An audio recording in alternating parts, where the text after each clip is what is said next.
இன்றே டவுன்லோட் செய்து உங்கள் ஃபேவரட் ஷோக்களை என்ஜாய் பண்ணுங்க. ஏது இந்த வளையல் தங்க மாதிரி தெரியுது? ஆமாம்மா, தங்கம் தான். 5 பவுன் இருக்குமா. ஏது இது? குடிச்சிட்டு போதையில யார்கிட்டயாவது திருடிட்டு வந்துட்டியா? எங்க இருந்து திருடிட்டு வந்த? அப்பா திருடுமா, அப்பா திருடுன்னு சொல்லாதம்மா. அப்ப எங்க இருந்து வந்தது இந்த வளையல்? சம்பாதிச்சு வாங்குனியா? எங்க இருந்து திருடுன சொல்லுப்பா. அப்பா திருடலம்மா, திரும்ப திரும்ப என்னை திருடுன்னு சொல்லாதம்மா.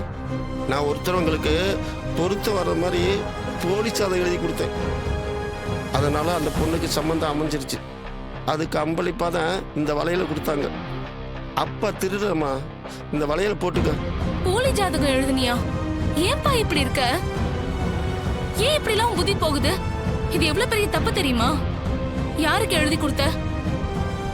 அந்த பொண்ணு பேர் என்ன? தீப்திமா. அந்த பொண்ணுக்கு தான் நான் அந்த சாதகம் மாற்றி எழுதி அந்த பொண்ணுடைய வாழ்க்கையை சரி பண்ணேன். இது தப்பு இல்லைம்மா.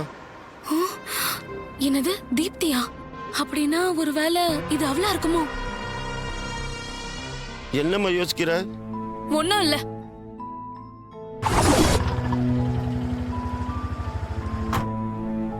ஏய், என்ன பிரியா இந்த நேரத்துல? ஏதாவது ஆர்டருக்கு வர சொல்லி கூப்பிட்டாங்களா? அக்கா, உங்ககிட்ட தனியா ஒரு விஷயம் பேசணும். என்ன ஆச்சு? ஏன் ஒரு மாதிரியா இருக்க? ஏதாவது பிரச்சனையா? தனியா பேசணும், வாங்கக்கா. சரி வா போலாம். இப்ப சொல்லு, என்ன ஆச்சு? ஏன் இவ்வளவு பதட்டமா இருக்க? அக்கா, நீங்க நேத்து கோவில்ல சொன்னீங்கல்ல, ஒரு பொண்ணு ஜாதகத்தை மாத்தி போலி ஜாதகத்தை எழுதி ஏமாத்தி நிச்சயம் பண்றாங்கன்னு. ஆமா. அதை எழுதின ஆளை தேடிட்டு இருந்தீங்கல்ல? ஆமா பிரியா, கிடைச்சிட்டாங்களா? அந்த போலி ஜாதகத்தை எழுதினது என் அப்பாதான்க்கா. ஏய், என்னது? உன் அப்பாவா? ஆமாக்கா, அந்த கேடு கெட்ட காரியத்தை செஞ்சது என் அப்பாதான். அவர்கிட்ட நீங்க போலி ஜாதகம் எழுதின பொண்ணு பேர் என்னன்னு கேட்டதுக்கு தீப்தின்னு சொன்னாரு.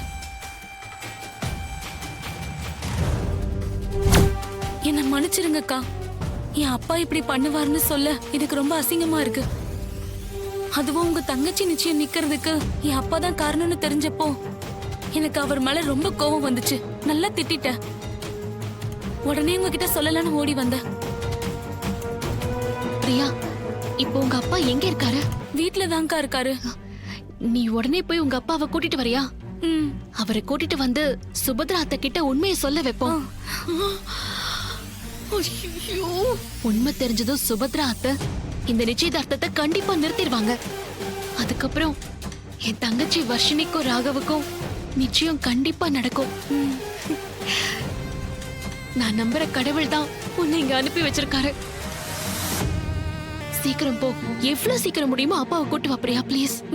சரிக்கா, நான் போய் அப்பாவை கூட்டிட்டு வந்துடுறேன்.